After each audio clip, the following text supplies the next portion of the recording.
तो बच्चों आज हम करने जा रहे हैं एक बहुत ही इंपॉर्टेंट टॉपिक जिसका नाम है लॉगरिथम्स। लॉगरिथम एक फंक्शन होता है जिसका यूज आईआईटी, एनडीए और हर एक इंपॉर्टेंट एग्जामिनेशंस में होता है। तो चलिए आज इसकी प्रॉपर्टीज को समझते हैं और इस टॉपिक को पूरा अच्छे से मास्टर करते हैं। लॉगरिथम फंक्शन, सबसे पहले तो हम ये समझेंगे लॉग फंक्शन कब डिफाइंड है। लॉग एक्स किसी बेस के लिए डिफाइंड होता है। सबसे पहले तो हम ये देखेंगे कि जो x की वैल्यू है ये कैसी होनी चाहिए। जो x की वैल्यू है वो ग्रेटर देन 0 होनी चाहिए और जो इसका बेस है वो भी ग्रेटर देन 0 होना चाहिए, पर बेस 1 नहीं होना चाहिए। जैसे जैसे हम इसकी प्रॉपर्टीज को पढ़ेंगे तो हमें समझ आएगा कि इसका बेस 1 क्यों नहीं हो सकता।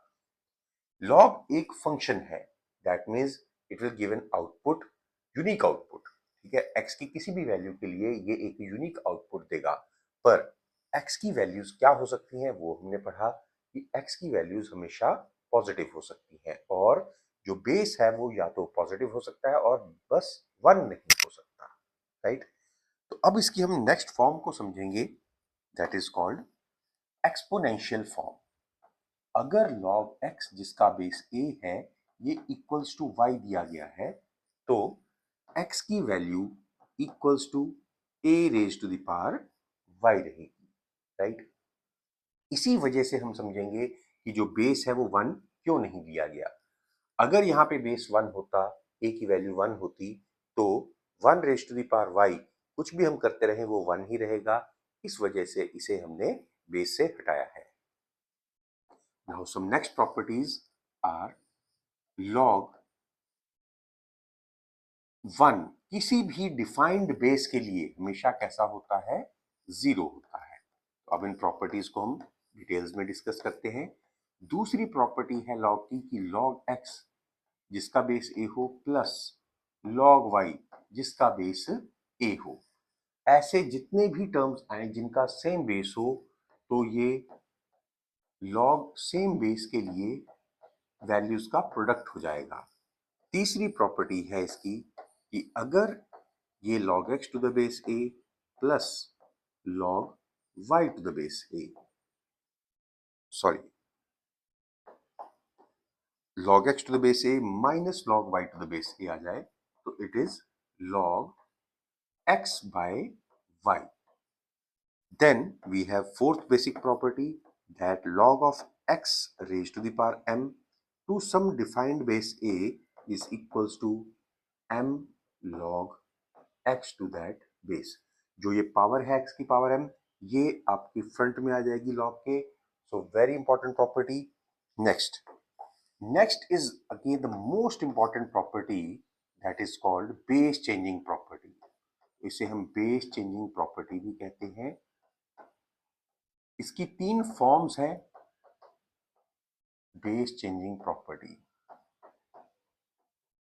सबसे पहली फॉर्म है log x जिसका बेस a हो, इसे हम 1 by log a to the base x लिख सकते हैं। मतलब जो बेस वाली वैल्यू थी और x की वैल्यू थी ये इंटरचेंज हुई और टर्म पूरी की पूरी रेसिप्रोकल हो गई। दूसरी इसकी फॉर्म है that is log x to the base y can be written as log x to the base a divided by log y to the base a।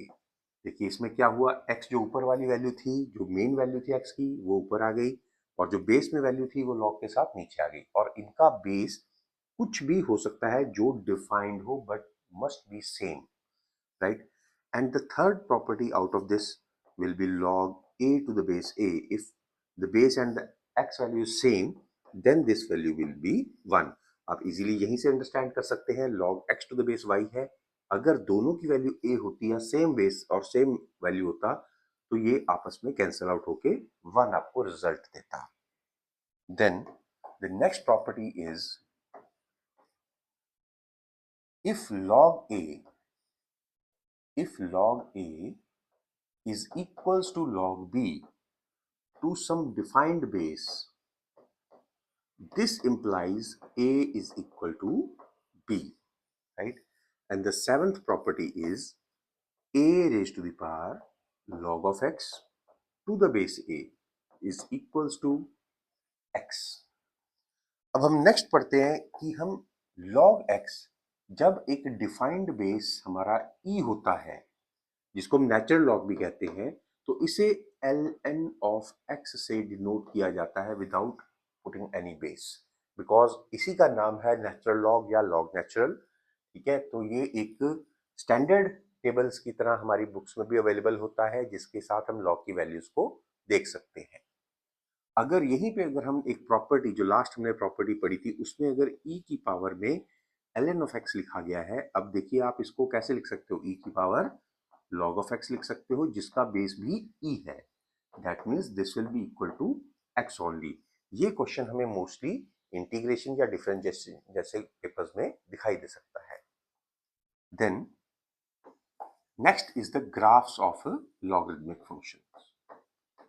Graphs के अंदर हम देख सकते हैं कि हमारे दो बेस हैं, तो दो ही तरह के हमारे ग्राफ्स अवेलेबल होंगे, राइट।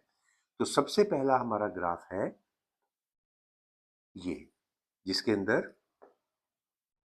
जो y एक्सिस है ये एज एसिम्पटोट काम करेगी, that means tangent to infinity, ये कभी भी टच नहीं करेंगे, मीट नहीं करेगी लाइन, पर ये x इक्वल टू 1 पे जो होगा ये ग्राफ इंटरसेक्ट करता हुआ जाएगा x एक्सिस को, और ये है defined for a greater than 1। और अगर हम सिमिलर ग्राफ बनाते हैं for a lies between 0 and 1, because there will be two cases only, जब a ग्रेटर देन 0 है और a 1 नहीं है, तो इसमें हम दो केस में इसको डिवाइड कर देंगे।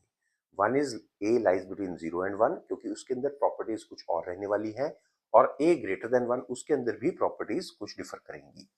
तो next is the graph of the logarithmic function when a is lying between 0 and 1, but again y-axis acts as an asymptote for this, and the point of intersection of this graph with x-axis will be x equal to 1 only. Clear? Right? Now we will discuss about the inequalities of logarithms. Now logarithmic inequalities, first of all, it all depends on the base.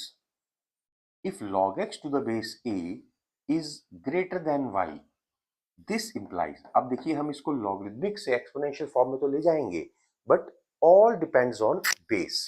अगर ये base 1 से बड़ा है, if a is greater than 1, और the second case will be a lies between 0 and 1, जब base a 1 से बड़ा है, तब जो साइन ऑफ इनइक्वालिटी है वो सेम ही रहेगा, दैट मीन्स ग्रेटर है तो ग्रेटर ही रहेगा और लेस है तो लेस ही रहेगा। But if the base lies between 0 and 1, this sign of inequality will get reversed, तो ये आपका कुछ इस तरीके का साइन रिवर्सल हो जाएगा।